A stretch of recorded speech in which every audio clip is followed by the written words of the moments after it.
Saat itu Kristus diyakini turun ke neraka, membawa anugerah keselamatan bagi semua arwah orang benar yang wafat mendahulunya semenjak manusia diciptakan. Neraka adalah tempat yang benar-benar ada.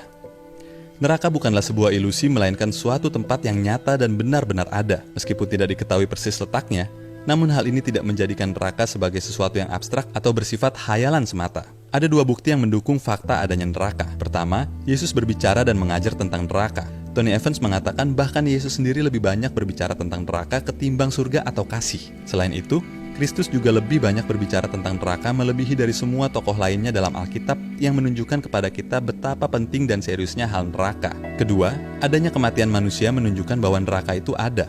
Penulis kitab Ibrani mengatakan, dan sama seperti manusia ditetapkan untuk mati hanya satu kali saja dan sesudah itu dihakimi, Ibrani 9 ayat 27. Kematian ada sebagai akibat dari dosa, Roma 6 ayat 23. Upah yang pantas bagi manusia yang berdosa adalah neraka. Kematian itu nyata dan setiap orang pasti mati. Seol dan Hades.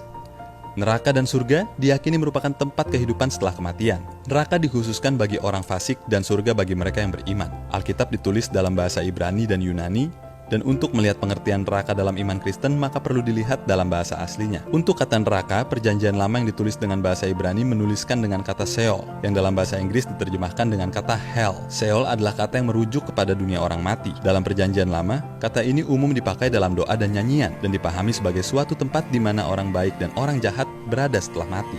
Ada 6 karakteristik penggunaan kata Seol dalam Perjanjian Lama. Pertama, sebagai suatu tempat di mana tidak ada yang bisa lari dan menyelamatkan diri, Mazmur 89 ayat 48. Kedua, tempat yang tidak memberikan harapan bagi yang telah mati untuk kembali menjadi hidup, Ayub 7 ayat 9. Ketiga, tempat hampa akan pengetahuan dan hikmat, bahkan tak ada yang memuji Tuhan di sana, Pengkhotbah 9 ayat 10. Keempat, tempat bagi manusia setelah ia meninggal. Kelima, tempat di mana orang-orang jahat akan berada setelah meninggal. Dan keenam, Seol sebagai tempat yang menahan orang-orang benar, Ayub 21 ayat 13. Namun orang-orang tersebut akan ditebus oleh Tuhan, 1 Petrus 4 ayat 6. Seol adalah dunia bagi semua manusia setelah mati. Dalam keyakinan Yahudi, manusia yang berbuat baik serta manusia yang berbuat jahat akan bersama-sama ada di Seol. Akan tetapi, tidak semua manusia akan menetap di sana selamanya. Akan ada suatu masa di mana Tuhan menebus orang-orang yang diperhitungkan Tuhan telah berbuat benar. Tidak hanya benar, Tuhan juga menebus orang-orang yang setia kepadanya. Dalam Septuaginta yang merupakan terjemahan Alkitab Ibrani ke dalam bahasa Yunani, istilah Seol kemudian diterjemahkan ke dalam bahasa Yunani menjadi Hades, sebagaimana ditunjukkan dalam Yesaya 38 ayat 18. Hades adalah tempat ataupun keadaan dari jiwa orang yang telah meninggal dunia. Dalam Alkitab King James Version, kata Hades muncul 11 kali. Kata ini biasanya dikaitkan dengan hukuman pada kehidupan setelah kematian. Gehenna. Selain Seol dan Hades, Alkitab juga menggambarkan neraka dengan kata Gehenna. Gehenna adalah konsep dalam agama Yahudi dan biasanya diterjemahkan dengan istilah neraka jahanam. Kata Gehenna berasal dari kata Yunani Gena, yang merupakan terjemahan dari kata Ibrani Gehinom. Konon kata Hinom berasal dari nama pemilik lembah, yaitu Ben Hinnom, Yeremia 7 ayat 32. Dalam tradisi Yahudi atau Ibrani, kata ini merujuk kepada nama sebuah lembah di dekat kota Yerusalem, yaitu lembah Hinnom. Pada zaman dahulu, lembah ini dikenal sebagai tempat sampah, tempat bangkai hewan, dan mayat para penjahat yang dihukum mati. Sementara itu, menurut catatan Alkitab, Nabi Yeremia pernah menubuatkan bahwa lembah ini akan menjadi lembah pembantaian dan tempat penguburan. Yeremia 7 ayat 32. Pengertian neraka Gehenna menurut Alkitab ialah tempat terpisah dengan Tuhan, tempat setan dan malaikat pemberontak, tempat hukuman menyakitkan, dan tempat yang kekal. Semua ini menggambarkan betapa ngerinya neraka. Tidak ada seorang pun yang bisa kabur dari neraka dengan alasan apapun. Tidak ada kesempatan kedua, dan tidak ada keringanan hukuman karena kelakuan baik. Yesus mengunjungi neraka.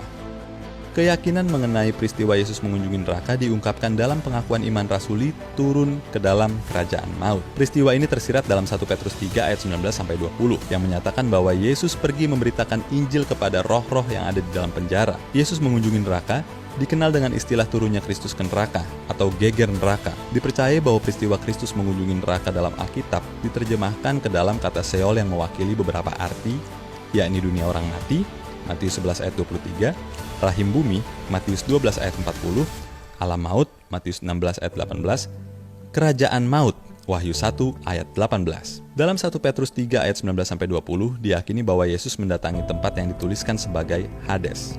Semua orang mati pada masa perjanjian lama, orang percaya maupun tidak, akan pergi ke tempat yang disebut Seol atau Hades. Contohnya Kejadian 37 ayat 35, Ayub 14 ayat 13, Ayub 17 ayat 13, Mazmur 88 ayat 4, serta Yesaya 38 ayat 10. Menunjuk pada orang-orang percaya yang hidup di masa perjanjian lama yang saat mati pergi atau turun menuju Hades atau Seol.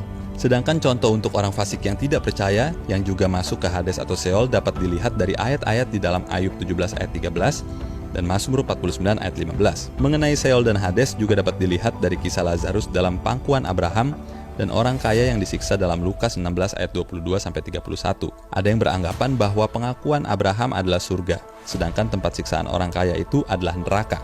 Hal ini tidak benar. Lazarus dan Abraham bukan berada di surga, tetapi di Hades atau lokasi yang sama dengan orang kaya tersebut, tetapi mereka dipisahkan oleh jurang yang dalam, yang mustahil dapat diseberangi. Yang satu disebut pangkuan Abraham, yang lain disebut tempat siksaan atau alam maut. Pangkuan Abraham ini disebut Firdaus.